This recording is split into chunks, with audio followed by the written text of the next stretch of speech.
अस्सलाम वालेकुम हक मौजूद GSN जी लतीफ़ियात पारां हफ़्तेवार सिलसिलो लोचीन से लहन साण करे तव्हांजो पंहिंजो लतीफ़ी साथी मेहराब लतीफ़ी हाज़ुर आहे। लोचीन से लहन में सभ खां पहिरियां ईंदासीं ईंदड़ हफ़्ते जी लफ़्ज़ ते। ईंदड़ हफ़्ते लाइ असांजो लफ़्ज़ आहे कलतार। काफ़ ते ज़बर, लाम ते जज़म, ते अलफ़ ता, रे ज़बर र। कलतार। दोस्तों, कलतार लफ़्ज़ जी माना सां गॾु कलतार लफ़्ज़ सां मनसूब शाह जी रिसाले मां को बि बैत या वाई लिखी ऐं कलतार लफ़्ज़ जी माना लिखण बि लाज़मी आहे। वधीक तव्हां पंहिंजी मर्ज़ी सां सॼे बैत जी सिटवार सम्झाणी ऐं मुकमिल तशरीह बि लिखी सघो था। तव्हां पंहिंजा जवाब टेक्स्ट मैसेजिस जे ज़रिए, मैसेंजर मैसेजिस जे ज़रिए, व्हाट्सएप मैसेजिस जे ज़रिए, व्हाट्सएप वॉइस मैसेजिस या कॉल ज़रिए बि तव्हां पंहिंजा जवाब मोकिले सघो था।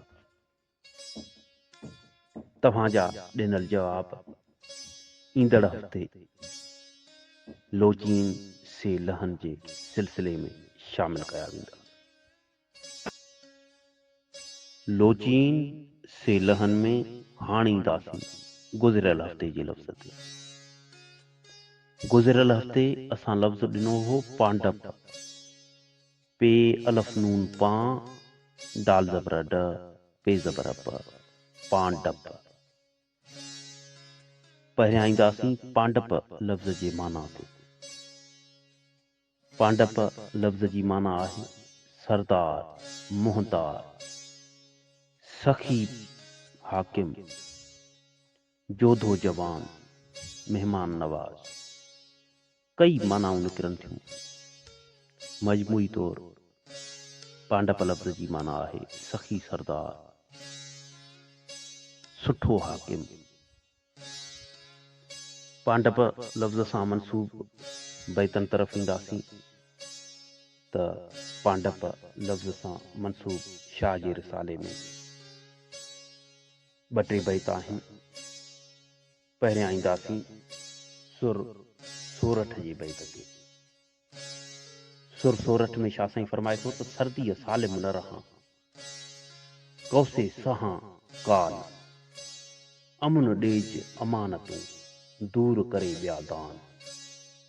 पांडप खाए पान, विझज पिक पेनार ते। हिते हिकु सुवाली मुखातिब आहे। हिते हिकु आम माण्हू उन सरदार सां मुखातिब आहे त आउं सर्दीअ जी सट नथो सही सघां ऐं गर्मी मूंखां बर्दाश्त कान थी थिए। मूंखे पहिरीं अमुन ऐं सलामती बख़्श। हिते ॿीजल उन सां मुखातिब आहे राय ॾियाज सां।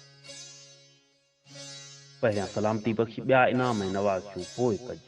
ए भलारा ऐं गुणनि वारा हाकिम सरदार मुहदार, मूं मुहताज ते पंहिंजी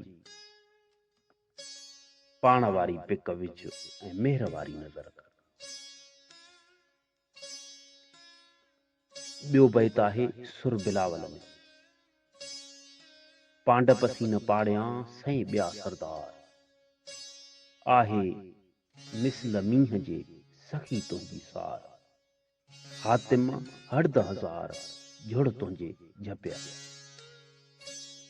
पांडप सीन पाड़ियां सही ॿिया सरदार, ए सखी सरदार। हिन ही जेको सखी सरदार आहे, हिन वॾे सखी सरदार सां ॿिए कंहिंजी भेंट कीअं करियां।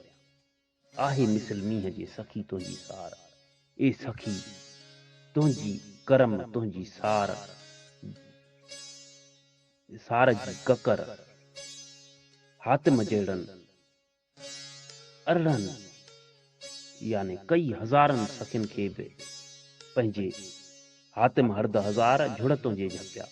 हातिम जहिड़ा हज़ारे सखी तुंहिंजे सखावत जे झुड़।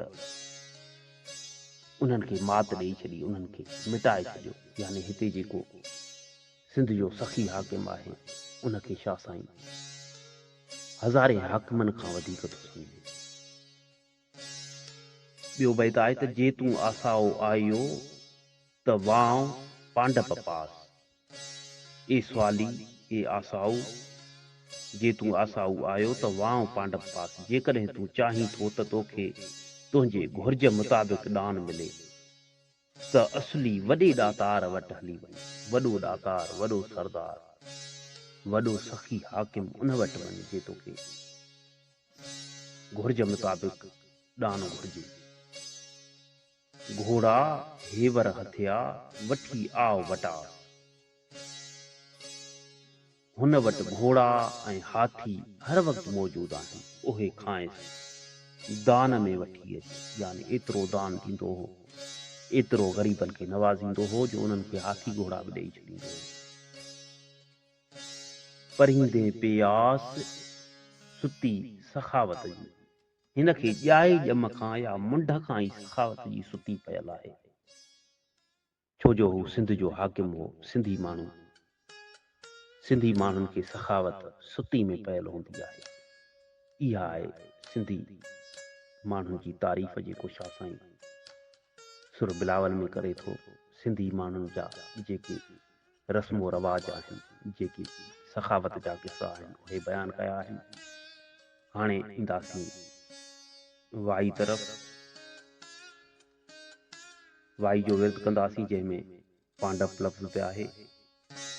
ढक ढकींदो मुंहुं न छॾींदो, शफ़ी शाफ़ियो सुप्रीम, अंधा ऊंधा आखुड़िया सभु निभाहे नींदो, वटां वीचारनि जे दाड़ो थी दड़ींदो, जे ॾोहारीन ॾाखड़ा लक से लंघाईंदो, नूर नाकारू न करे मोहम्मद मिन्नत मञींदो। हिते असांजे पाक पैगंबर हज़रत मोहम्मद सल्लल्लाहु अलैहि वसल्लम जी तारीफ़ आहे।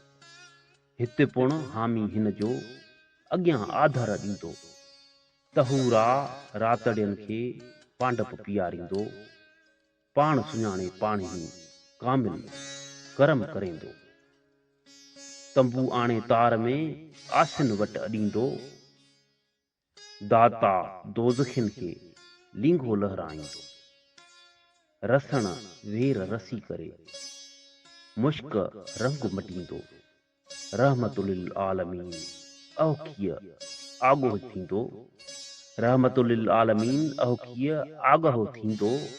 उते अब्दुल लतीफ़ खे हादी हथ झलींदो, ढक ढकींदो मुंहुं न छॾींदो, शफ़ी शाफ़ियो सुप्रीम। अचो त छा साईं जे बैतनि आयतुनि ऐं नसीहतनि खे पढ़ूं, परखूं, परोड़ियूं ऐं उन में मौजूदु नसीहतनि ऐं हिदायतुनि खे सम्झूं ऐं उन ते अमल करियूं। जिए सिंध, जिए लतीफ़, जिए लतीफ़ साईं जी ॿोली।